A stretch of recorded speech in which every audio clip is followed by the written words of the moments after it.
We combine the headlines with in-depth conversations with the newsmakers themselves. Today on the program, no evidence, no conviction. The prime suspect in the killing of journalist and environmentalist Jerry Ortega walks free.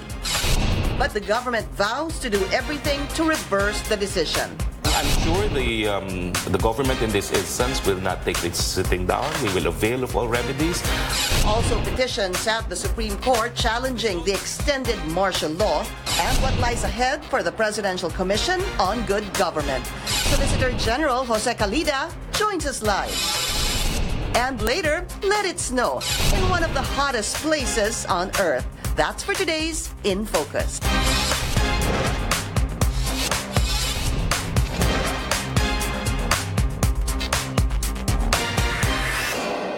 Thank you for joining us. I'm Pinky Webb. The Supreme Court is set to hear arguments on petitions challenging the extension of martial law in Mindanao until the end of this year. The court consolidated two petitions that question the legal basis of the extension. Lawmakers led by Albay Representative Edsel Lagman filed the first petition in December last year.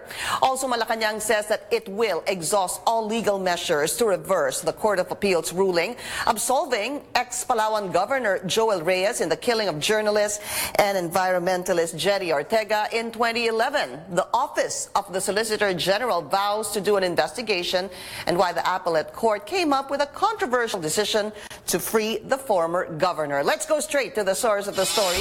Solicitor General Jose Calida, sir.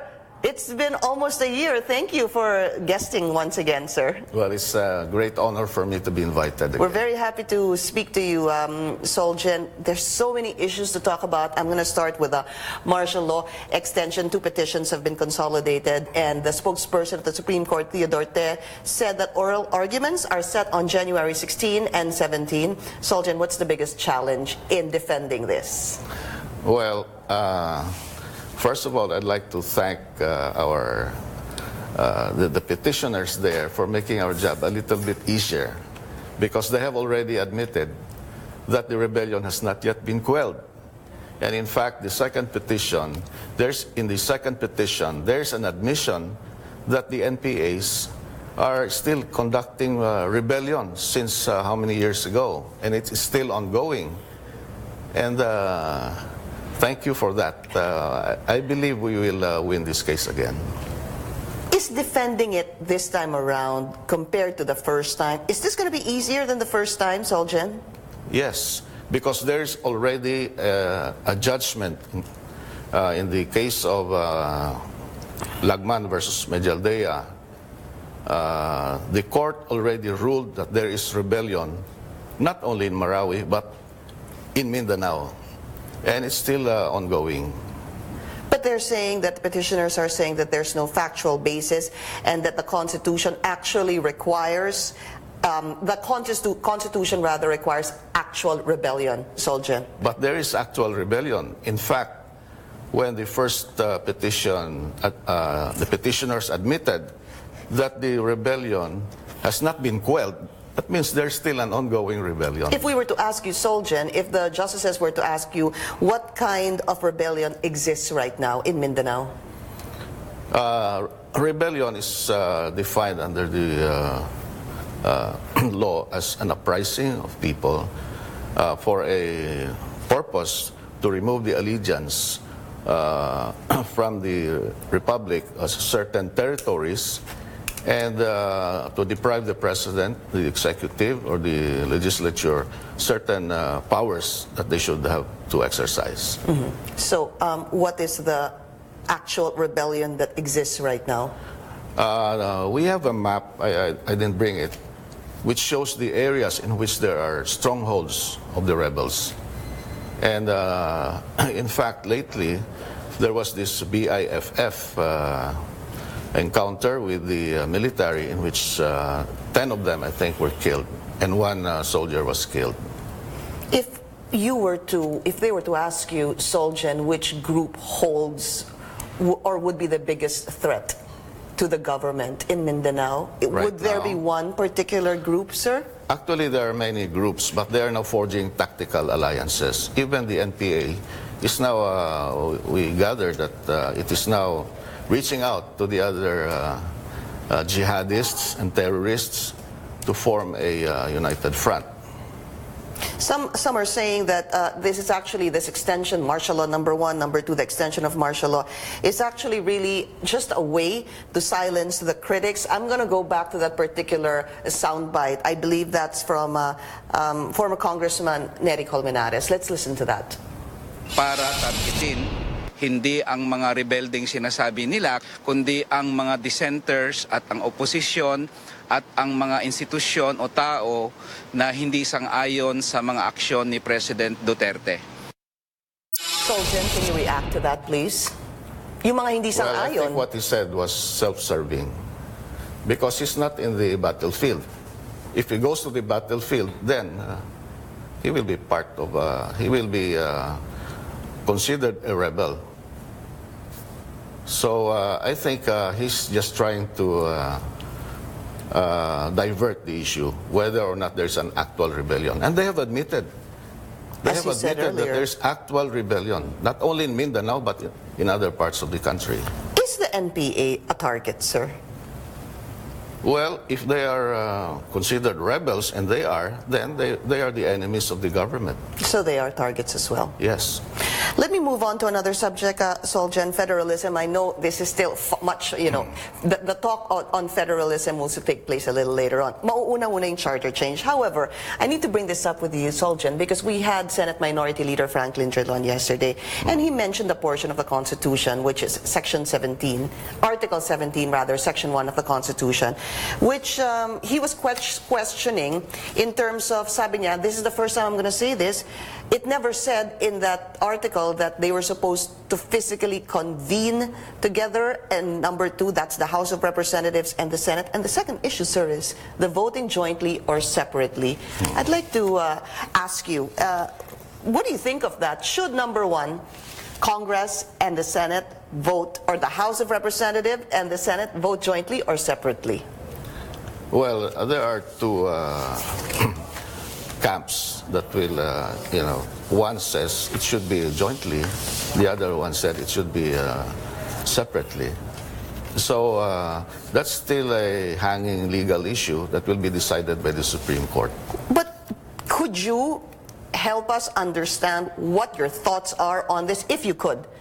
Because I understand that, sir, number 1, there could be a petition before the Supreme Court on Right. this. They said they're open to doing this. I don't know, is it unfair for me to ask you right now, what does this mean that Congress, upon a vote of 3/4 of all its members, can propose amendments or revisions to the Constitution? Is it clear to you, Solgen, that there it never says that they should be physically together, unlike po dun sa martial law?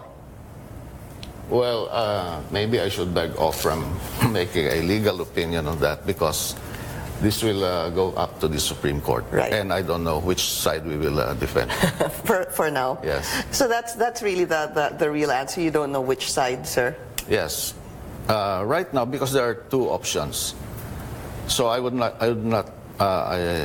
rather not preempt myself from disclosing what side I will defend. Okay. But just to add to this, are you for charter change? Is this something that... Yes. Are you for federalism? Yes. Are you for voting for a president and a prime minister? Well, it depends on the outcome of such deliberation by Congress. Do you feel that, do you agree that it should be a bicam or a unicam? Again, that is an issue that I would leave Congress to decide. Solgen. All right, let's move on to another subject, the case of environmentalist Jerry Ortega, sir. Ex-Palawan Governor Joel Reyes was released very recently by the Court of Appeals. Number 1, how do you describe that ruling of the Court of Appeals, sir? Well, it stinks. Because, you know, under our jurisprudence, when the trial court obtains jurisdiction, that jurisdiction attaches to the court until the case is decided. The Supreme Court already ruled that the RTC of Puerto Princesa can handle that case. And in fact, the RTC did by issuing these warrants of arrest. And therefore, the CA should not have meddled in that, because the CA's decision refers only to the probable cause for issuing the warrant of arrest. And jurisprudence is so replete with many cases that gives the RTC the power to decide whether or not there is probable cause to issue the warrant of arrest. What can be done if you say this stinks? Then we shall find out the source of the stench. And I just read, coming here, I read in the newspapers that the ponente, the one who decided this case, who wrote the decision, is going to retire next month. I don't know if it's related to the statement we made that we are going to investigate this. So if you say that, you just heard that the ponente is going to retire next month, and you say this case, this decision by the CA stinks, sir, what are you trying to imply? Come again? What are you trying to imply, sir? Well, it's quite unusual for the Court of Appeals to, defy the ruling of the Supreme Court. True, because it was also presidential spokesperson, Secretary Harry Roque, who said that there's been some sort of, I guess to put it very basic, the Court of Appeals, there was a conflict in the decision of the Court of Appeals from the earlier decision of the Supreme Court. But I guess what I'm trying to say, sir, is that what are you trying to imply, telling us that, reading that the ponente is about to retire as well? What does that say to you, or what does that make you think? It makes me think that there's something, the decision is marred by this, especially now in the light of this revelation that he's going to retire next month. It's like a jigsaw puzzle. We'll try to put the pieces together. Are you going to investigate the ponente, Soljan? No, the circumstances in which such decision was issued. Also, before we go on a break, just to give a brief background, please correct me if I'm wrong, Soljan, that this was a three-member committee, wherein the vote was 2-1, and then eventually there was a special committee of five, yeah. And the end vote was 3-2, of course, favoring the former ex-Palawan governor. All right, we'll be taking a short break. This is The Source on CNN Philippines. Still to come, the so-called Marcos wealth and the fate of the Presidential Commission on Good Government, or PCGG. Solicitor General Jose Calida will still be with us after the break. And later, how could it possibly snow in one of the world's hottest places? That's for today's In Focus.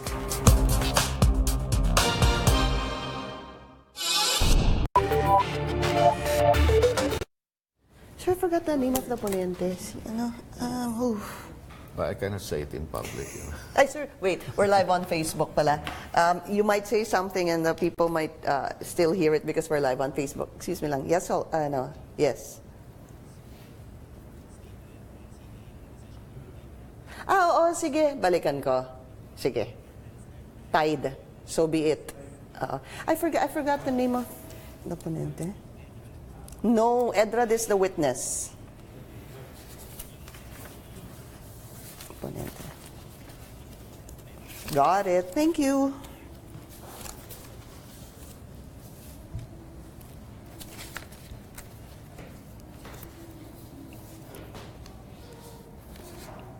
Sir, ba't kayo din ang magde-defend niyan before?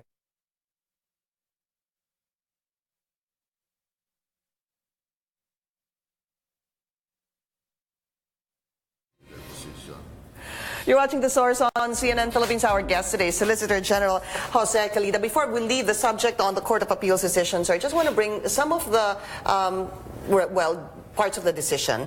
One said, at least from what I remember, sir, is what I researched, is that the state witness, or the star witness, had a lot of inconsistencies in his testimony, so he could not be described as a credible witness. In fact, in the decision, it said something like, no evidence, no conviction, our hands are tied. What do you say to that, Soljan? Well, there are two sides in a coin, They can highlight that, but again, as I said, the better procedure is let the RTC judge continue with the case. Because the best way to find out whether one is lying or not is when he's put in the witness stand and he's under examination, either direct or cross-examination. What can be done? And what kind of pleading or an MR is that going to be filed, Solgen? What exactly can you do? Well, there are two possible things we can do. First, we will ask for a reconsideration, file an MR. And if it is true that the Ponente is retiring next month, he will be substituted with another justice. That's the first remedy that we might consider. The other one is we can go directly to the Supreme Court.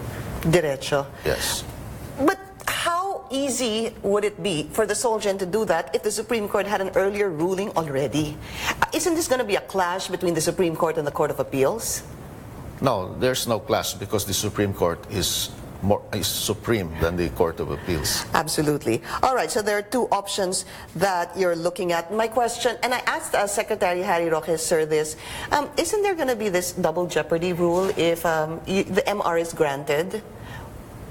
There's no double jeopardy here because the accused was not convicted.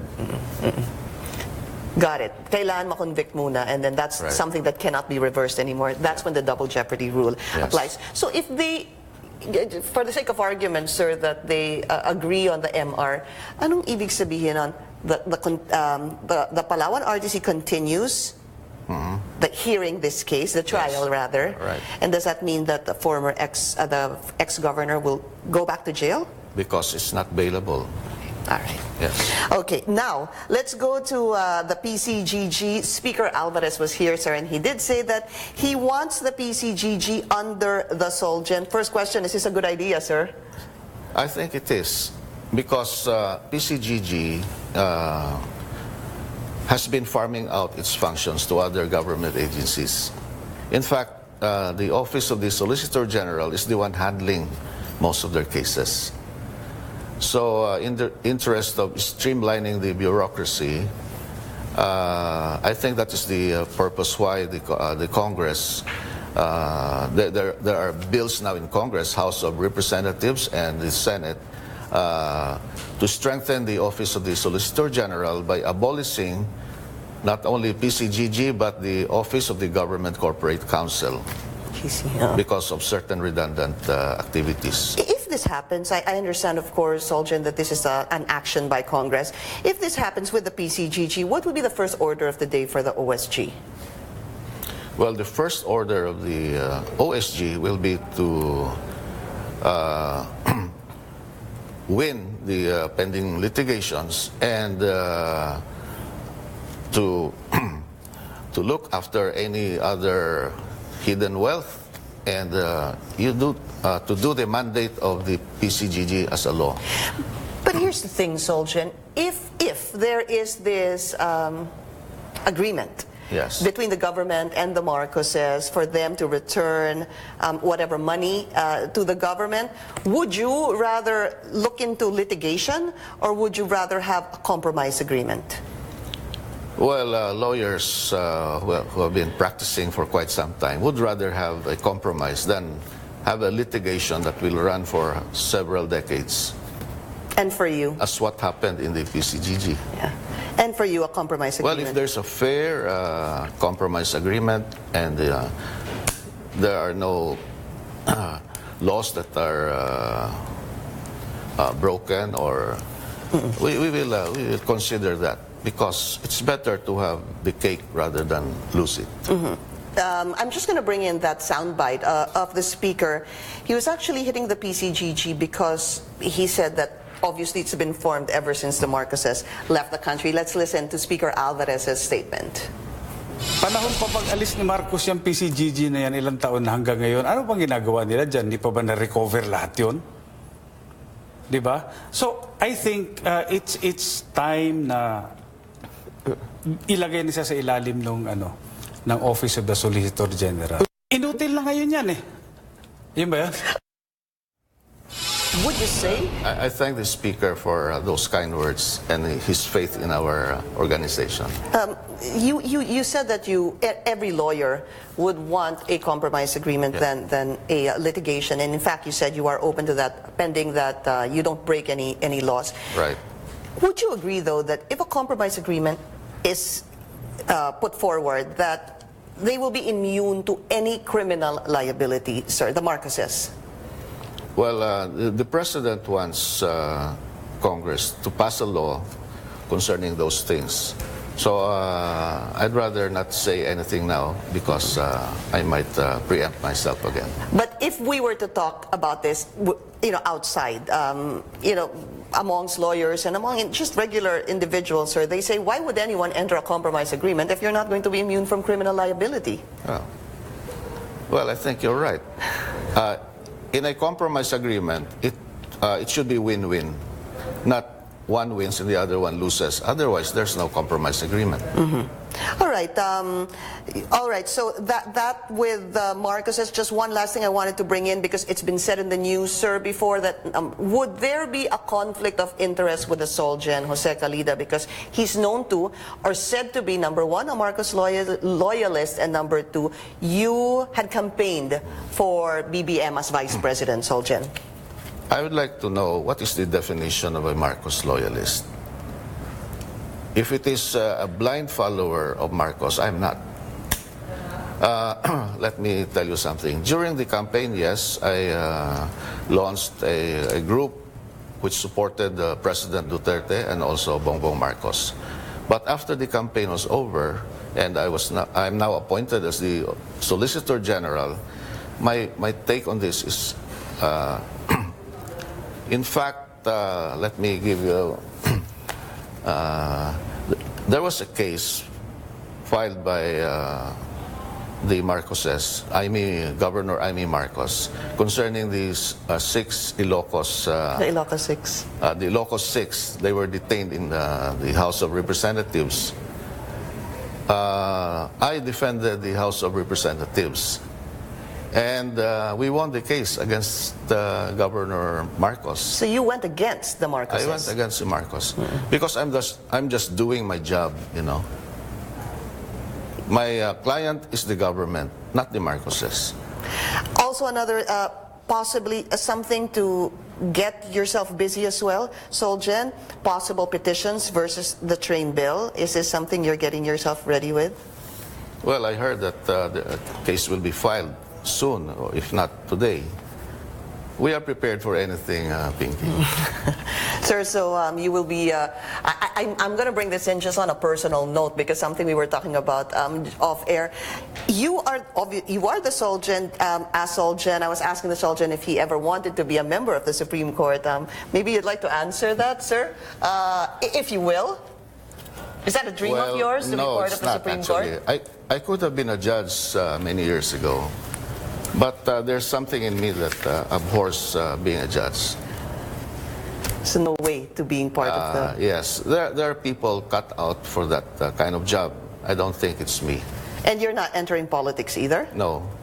So what's next for you as Solgen? What could be next? What could be the next position or level that, or something that would fulfill you? Well, it's up to the president, actually. Wherever he wants me, I'll be there for him. So far, are you happy at in your office and the kind of work and your team has been doing, sir? I should be happy because we won all the cases that I have defended before the Supreme Court. Solicitor General Jose Calida, sir, maraming salamat po sa inyo. Okay, sorry, papasok ko lang to. Sir, war on drugs, just a reaction on that as well? War on drugs. Let's get the Solgen's reaction on the war on drugs. We fully support the policy of the President on the war on drugs. All right, again, to Solicitor General Jose Calida, sir, always good to speak to you. Thank you for your time. I know you're very busy. Maraming salamat po sa inyo. This is The Source on CNN Philippines. Coming up, snow is falling in one of the world's hottest places. That's for today's In Focus.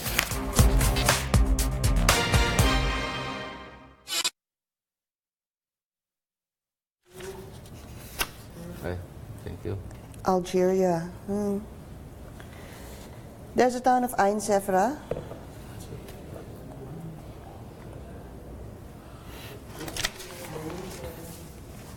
Sir, you think the oral arguments, the 2 days, tapos na yun? I think so. Tatapos yan. Kasi, parang re-litigation na lang ito. There are certain admissions already, so we don't have to prove them. But isn't the question more on the, apart from the actual rebellion, would be, if the president just so wants it, you can just keep repeating and extending and extending. Is that something that... Well, subject to 2 conditions. No? The rebellion persists and public safety requires it. Right. As long as those 2 are there, pwede yan. The president can. Oh, the Constitution does not limit the number of days or years for the extension. Wala. But kasi that's one of the arguments they're using, and I couldn't find it in the...